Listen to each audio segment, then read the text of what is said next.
Hey everyone, Coach Patrick here, and Derrek back with another race podcast, part of our series of checking in on the team and just learning about how things are going not only across the course of the year, but what people are doing these days to race, execute, survive the season, survive crazy weather. It's been a crazy year for all of us. And our guest today, the inimitable Derrek Sanks. Derrek, how are you? Oh, I'm great. I'm doing well. How you doing? I'm doing super well. Thank you so much for joining us and taking the time. I know Monday night, little hard times to make it happen, but I do appreciate it. Most people, when I say, hey, can you talk? People say, sure. And then it turns into this process of 10 emails to try and get to the time. You were like, this is it. I was like, Derrek is on point. I think that's just right away, not like getting to the next step. And I think that's just a great place to start. Like one of the things that makes you stand out on the team is that you're always about that next action. Like you're super focused on, okay, I've got this thing. I'm going to get it from here to there or to the next thing. Some people are stuck where they're like, where am I? And other people are like, I want to go to the magical place, which is so far away we can't get there. Am I picking up on something there? Are you, is that kind of your motto, your go-to approach? How does that resonate with you? Yeah, that's kind of me. In this situation, I want to have the race fresh in my mind. So I knew the sooner the better. If I waited 2 weeks, it would have been on to the next thing by then. But no, it's just a matter of just dealing with, you have your long-term goals or races and plan. But as long as you have those intermediate goals, that's going to get you there. It's like just focusing on that next thing that's leading you to the next big thing. And that's, I like that. Yeah, that's how I approach things. I think, I feel like our culture in America is like full of gun analogies, but I'm gonna use another one. I feel like when you're gonna shoot something, you got to kind of line up the sights. And I think that's a challenging thing for people to say, oh, my long-term goal and my short-term goal are in alignment. Once they are, then do the short-term thing, really do it well, and that's going to set you up for the long-term thing. I think sometimes people really they almost treat those as two separate things. I've got this big race, and this is just a bunch of stuff that's happening before I get to the big race. The more you can sort of structure that, the better you get long term. Right. Yeah, and it stops you from dwelling on that long-term big goal. It allows you to focus on the shorter term ones, knowing that it's all, that next action. Yeah, because it's all connected, right? Totally. You're like, I've got to do this, and then I can do that piece. You need to know. Like when we do Blue Apron here twice a week and my wife and I. Otherwise, I would just grill everything. And she looks at the recipe and just does the instructions. Like it says, open the package. I'm opening the package. You know?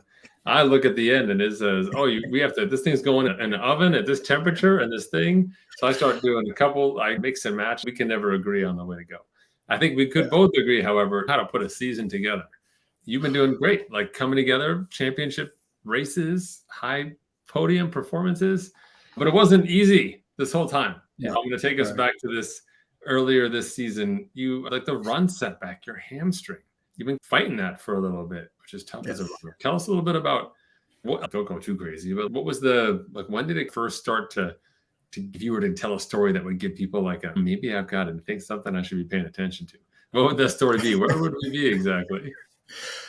If you don't mind, let me go back to the stress fracture in my right ankle.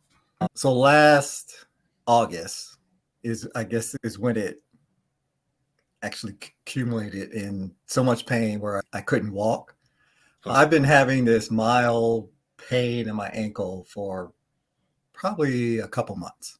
Okay. And it wasn't sharp. It's just a mild pain, something you think you would just work through and it would go away. And it never did. And I never addressed it, and it got worse. And then on this one run, it got real bad, and I had to stop, and I was limping home, and turned out to be a stress fracture. Okay. Long story short, from August through, I would say, the end of December, I didn't do much running. Okay. Other than I did do 70.3 worlds. That probably set me back a little bit. Even though, it's worlds. But I had a decent run and I was able to run. But anyway, January is when I started building back my run from the stress fracture. ankle started feeling normal again. And that's the same time I started January out season. So I was doing the workouts on the out season except for the runs. The runs, Okay. I just started back really light, doing like 3 runs a week. I was like 20 miles a week. And so, yeah, I built my run back starting in January, which everything was coming along well. Right. April 2nd, I did the Cherry Blossom 10 miler. Oh, yeah. I had a really good race. What was my time? I think I averaged like 7:30 miles. Okay. I think my time was an hour 8, hour 9, somewhere in there. Nice. I had a really good race. Things were going Moving. good. Yeah. And then about so that was January, or that was April 2nd. April 2nd. Yep. About 2 weeks later, I did a bike workout and a brick run. When I got off the bike, I started running, and within the first mile, I just felt a tightness on my hamstrings, my left hamstring, and it just progressively got worse. In about a mile and a half, about 2 miles, I stopped and walked the rest of the way. But yeah, I say that it just didn't spring on me at that run. One thing I did notice was probably, I don't know, 2 weeks leading up to that point, I was feeling, after a run, I would feel a tightness in my hamstring. Okay. And it was just something, okay, let me stretch it out. But it was nothing that happened during the run. It was nothing during the run, felt fine. It was just always after that run. Okay. And and then about mid-April is when it just took a turn for the worse. This got really tight. I couldn't run on it. And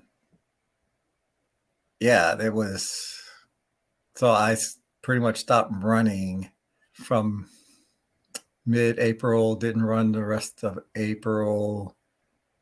I think mid-May is when I started back to running again. So yeah, 3 to 4 weeks.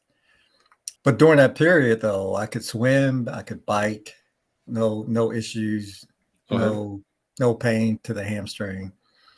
So I really focused on the bike, and I felt I kept my endurance, my cardio up just from the biking and swimming. I was swimming 3 times a week, sometimes 4 times a week. And yeah, started back running after about 4 weeks, and it was one of those things, it was touch and go. It wasn't 100% at all. And I just started with 3 miles and then 4 miles, and making sure I had a day or 2 off in between each run.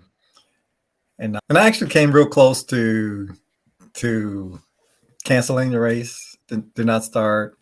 And I did. I thought you meant cancel. Hey, everybody, nobody show up. It's not happening. I can't race. Nobody races. Yeah.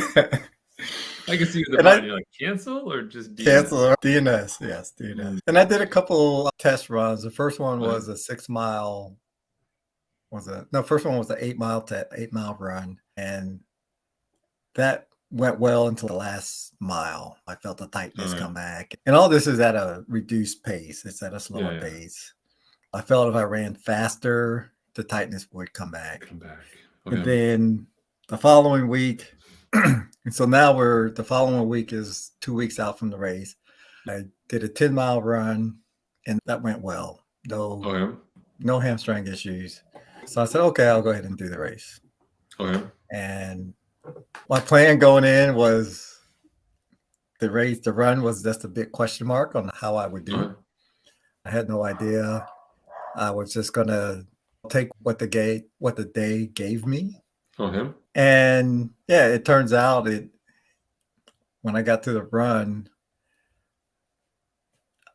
I think there's other things that were hurting that took my mind off of my hamstring. So I wasn't thinking about it, which is a good sign if you're not thinking about an injury. And it did good up until about mile 12 and a half or so, started All getting right. tight. All right. And I just took a couple extra walk breaks.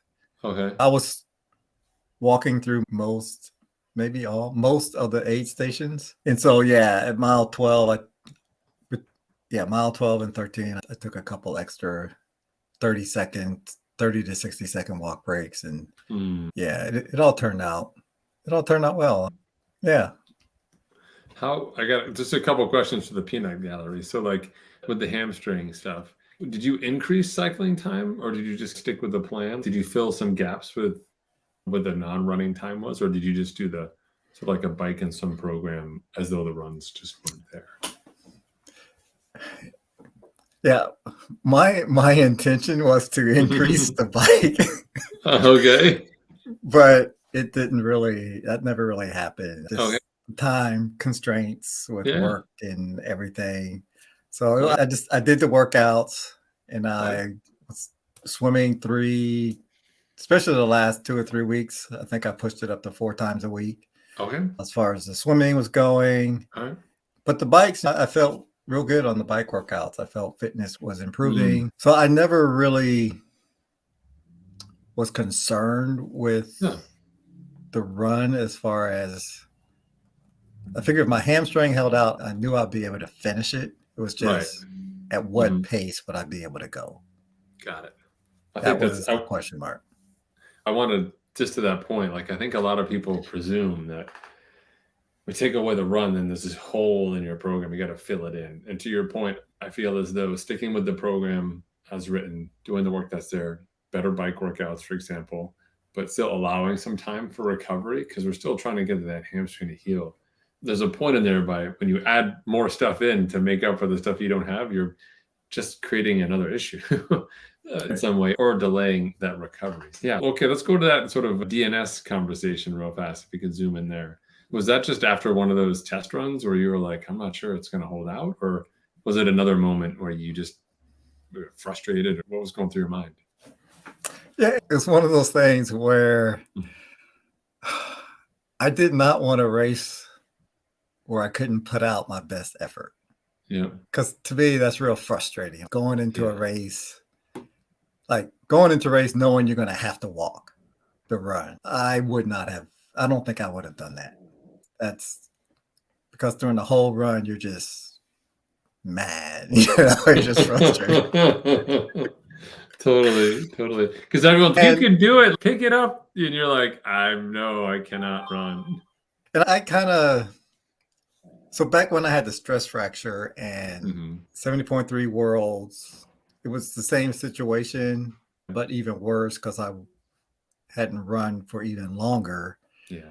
And I went and did it and finished it, but it wasn't a good feeling. You didn't feel good about your performance because you couldn't go at what you could do, your full potential. Yeah.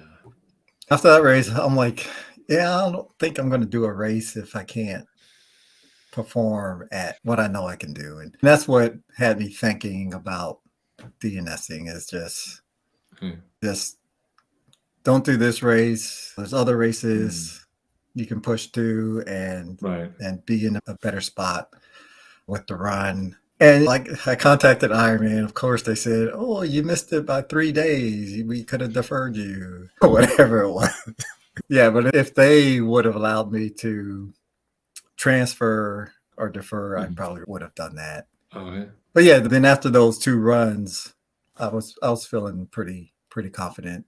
I could do a decent run. And a friend of mine reminded me that it's not. I didn't say he reminded me. Okay, it's all right. He said that you got to remember you're running slow as most people's running fast. Yeah. So he felt that I was going to be okay. Yeah. Okay. So funny. Go ahead. No, you go. No, I was going to tell you, I might be jumping ahead here to the end of the race. Funny story.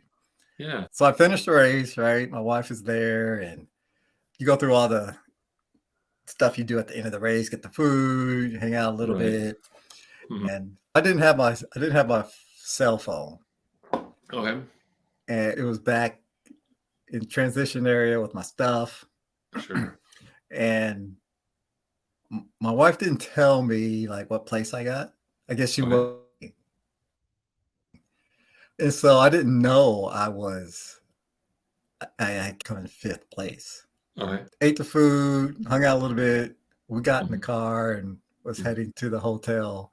Uh, And someone texted me and said, "Hey, congratulations on a great race and the fifth place age group."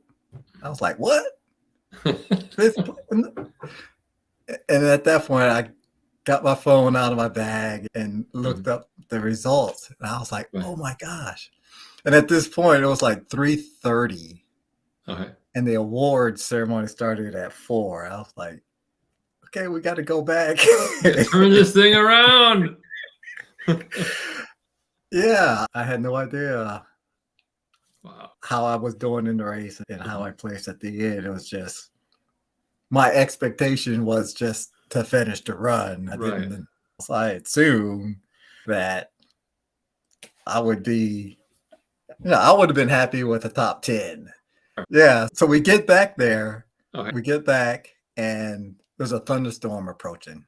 Uh-oh. So in the forecast all along, there was a forecast for thunderstorms to roll in like around 1 o'clock. Okay. And so it's 4 o'clock, and you can see the storm coming in. Yeah. So on the Ironman app, they send a message out. Award ceremony is canceled due to the impending storm. Huh. We'll mail you the awards, and there's going to be a virtual roll down. Uh-huh. I'm like, oh. And so, yeah, we get back there, get that message, turn back around, head back to the hotel. Okay. Oh. Yeah. Okay. All right. The only thing that's funny to me about that was many things funny I want to talk about, but one thing is as you go back and obviously you look at the race day channel inside the team, and the team is like, Derrek's moving. See you later, ninth place. Like eight's for breakfast. Like, go get 8 and go get 7. So we're imagining the story of you as like a giant Pac-Man, like just eating and destroying the field. Meanwhile, Derrek's just running. I'm just running. I had no idea. No idea. Oh, yeah. Just like two completely different perspectives on the same performance, which is so funny.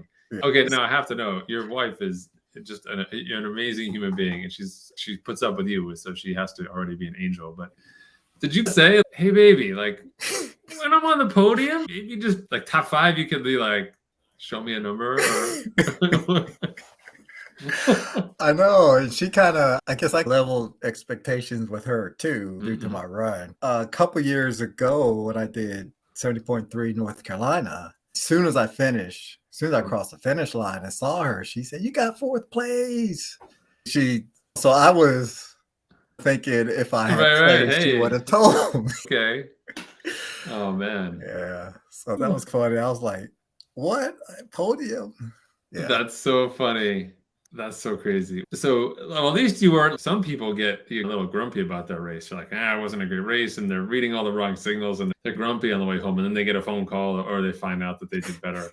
They thought, oh, everything's great. It was just terrible. And now everything's fine, as it were. But it sounds to me like you knew you had a good race. You had a good race going. You just weren't sure how big overall it would be. It's got to be a big confidence booster for you.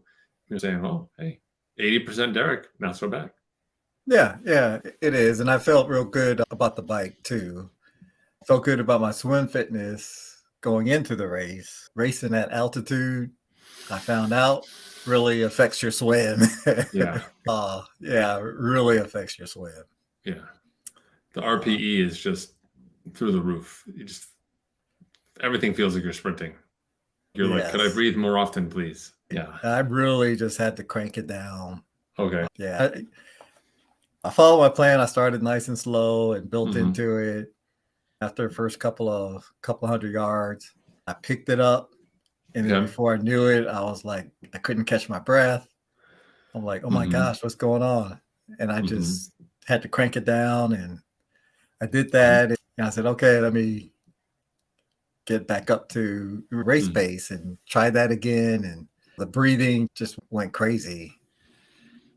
So I backed it back down. And one other time I tried to pick it up and it just Then I was like, okay, Yeah. it's got to be the altitude. Then looking at my data, my heart rate, it was my heart rate was like 142, which is what I typically see on the bike when I'm doing zone 3 Yeah. work. And I'm like, oh wow. Yeah. Yeah, That's it was. crazy. It was. That's not I remember I went out to Boulder many years ago and was training with a friend, and like day one he was like, "We'll swim." And both of us had no idea. We were just like total idiots. I could barely make it. He had told people, "This is Patrick. He's going to come swim in your lane. He swims your speed."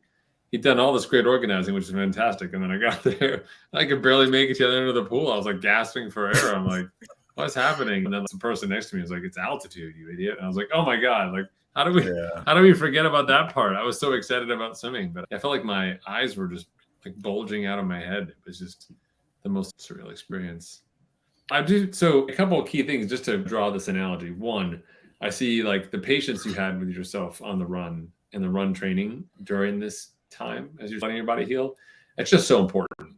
Tim Cronk has been modeling that behavior for us for a long time of being like, if it doesn't feel good, just stop. It's not like you're never going to run again, but anytime you try to run or try to do something else like running, but not running because you're not supposed to run, but you're going to do all these other things, it really just slows down your ability to recover. So one of the things I want to highlight for the team is just that, like you're disciplined to be like, you know what, just not gonna do the run. I'm just gonna let it heal. Like I'll do self-care, I'll stretch, I'll do the stuff, but I'm just not gonna test it. I'm just gonna let it recover. That's just so important. And then on the flip side, like judiciously coming back. You're like, I'll do a couple 3-milers. I'll make sure I've got rest between them as another sort of highlight from the conversation, which again is really hard for people to do. They see a race, they see a deadline, and you can cram for an algebra test, but you can't cram for a run. It doesn't work that way. So I like the idea of you expanding your fitness, finding more time for recovery, and then still being able to race well. To your point, there's something about racing, especially someone who's raced quite a bit. So I guess the one big differentiator for you is you do have quite a fair amount of race experience. So you're pretty comfortable in a race environment. But there's something about racing where a lot of times the issues that you're most worried about aren't even there. So people will all like, God, my calf bothers me. My calf, I have 4 weeks on my calf. On my race, they tell me the whole race. I'm like, what about your calf? They were like, oh, that's right. Totally forgot about my calf. It's been on there, but on race day, they had all sorts of other things that they had to deal with. And that's another common sort of experience. I'm grateful that you were able to race, that you were able to put it together, but that you also had that similar experience where like the race priorities have you processing information and dealing with stuff on such a rapid basis that you can't really obsess about this other issue you have. Right. Yeah. Wow. The other thing I did during the race, I still followed the typical Ian race execution strategy for the run. Okay. Those first 3 miles, I took it easy. I think I might even stretch it to the first 4 miles. Okay. And then I just slowly built into it. Okay. Just slowly built into it. So that was, I still stuck with that race plan. And and I was able to hold that pretty much up until the last couple miles. Okay. That's huge. I think the people just don't really, I see it all the time now with even some of the new folks on the team or some of our veteran members, like just having the discipline to take it easy at the beginning of the run so you can put stuff together. It's like trying to let people know it's not just about people. I think people think it's just a time thing. If I just slow down enough now, I'll get all this extra time later. To me, it's like your race there's assembly that's required and you have to do it over the remaining miles. And if you use up that energy early, your capacity to solve problems or make better decisions gets significantly reduced. It just takes options off the table. Future you has far less options because of what you're doing now. Case in point, for you to get to 12.5 miles before you had to really deal with that hamstring, you imagine the alternative of coming out of the gate hot, 3 miles there. Take those 3 miles away from the end. You're not even at mile 10 yet. You're like, I got more than a 5K of this run walk business. It'd be a nightmare. Oof. That'd be crazy. Yes. Wow.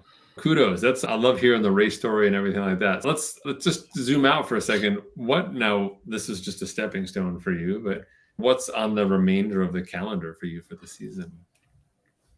Oh, so the remainder of the calendar, next race is Ironman Canada. Okay. in Penticton. That's the 3rd week of August. And then about a month later, I'm doing Berlin Marathon. Nice. How many of the Yes. world's marathons do you have left? I have 3. 3 more to go? Okay.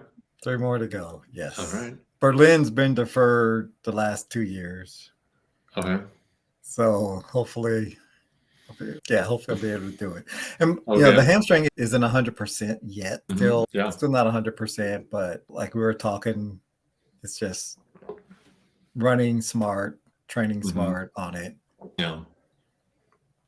Yep. So yeah, that's the next 2 big races. Okay. Wow. It rolls onward. Are you going to do, knowing that your hamstring's not 100% and the goal is to be able to do these 2 races and get into a space? I think on one level you can look at your race in Boulder and be like, yeah, if I have a decent day at Penticton, I'm still going to be in a good place. I don't need to start doing all sorts of crazy stuff now because I had this bad race. Sometimes that outlying data can force people to make into poor decision making on the early side. But it is a lot of work to get ready for that piece. What's your strategy? You still going to space out the runs and be smart? Are you trying to figure out how to get in a long run, or are you splitting the long run? What are your thoughts? Yeah, I'm gonna split the long runs. Okay. And I'm not gonna do any intensity on the runs. Everything will be just marathon pace or TRP pace. Okay. No strides, no Z3 or Z4 work. Okay. All right. Yeah. And other than that, I'll follow the training plan and just where it has the speed workouts, I'll just do the distance. Okay. Yep. That's a good one for you. Okay.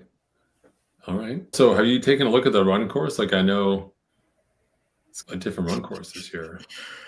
No, but I think it involves two climbs each loop. I looked at it a while back, but I haven't really studied it. Okay. Yeah, it's definitely broken down as like out of the gate, you got like a decent climb, and it really kind of comes at you early. So I think it dovetails well to you. Like it's basically like a flavor of 5K up and down. Here, hold on a second. I can with me here. I can try and share my screen if I can do something. Here we go. Share screen. Here we go. Oh. All right, there. Can you see my screen? I can, yes. All right, there you go. So here you go. This doodad right here in the hot pink. So it's 5K of work right out of the gate. Oh, wow. And then you get this descent on the other side. And then you just got this kind of repeating out and back section twice, essentially. Okay. So I think that really dovetails well with your strategy of being like, hey, I'm going to be really smart at the start.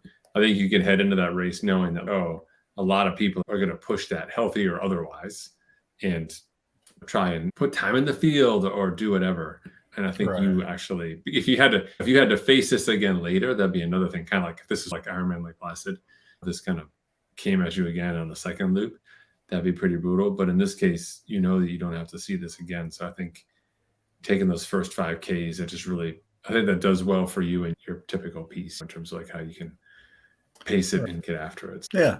I think you'll be all right. The key is, I think for you, is just making sure that that whole sort of like, I don't feel my hamstring. Like, I think we still need to have that hamstring on the front of your mind in that first 5K, because that first 5K never feels like, it goes by so fast. You're so excited. You're like, I'm not biking. I'm not biking. I'll do anything. And then all of a sudden it comes at you. The other part about Penticton as well that's an outlier is the temperature. I can often get warm up there. They moved it a little earlier in July, but it's still on the bubbles. But it's a beautiful course. Your top goal is obviously like, if you do, presuming you stay healthy and you have a 112-mile warm up before you get to the run, you'd be all set for Berlin. I think the hard part is taking care of yourself now. Are you doing anything extracurricular wise, like dry needling or getting ART? What are you doing? All of it. All of it. All the homework. All right. I did dry needling. Okay. ART, PT. All right. Yeah, it was. It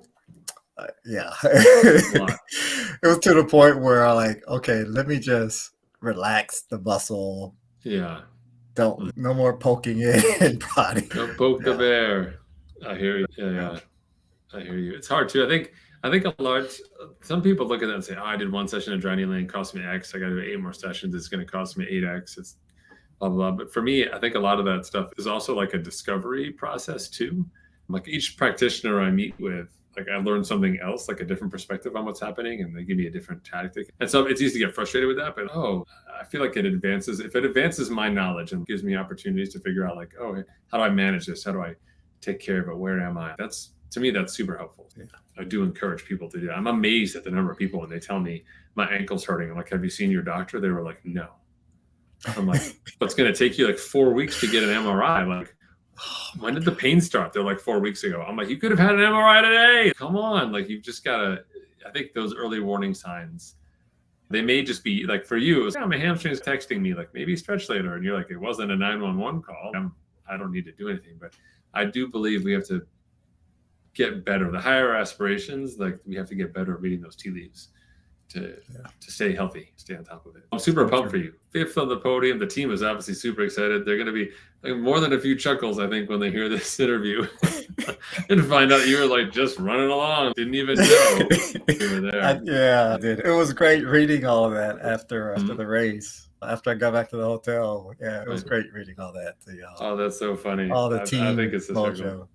Yeah, for sure. Listening, anytime you get on the podium is obviously just a mega achievement for sure, whether you expect it or not. Like being able to put together a race that obviously just measured by the competition and puts you in that position is just pretty nice to see. It's also, I think for me, every year, those early races are like, can I still do this? And so for you, you're like, I can still build a race that's a good race. Okay.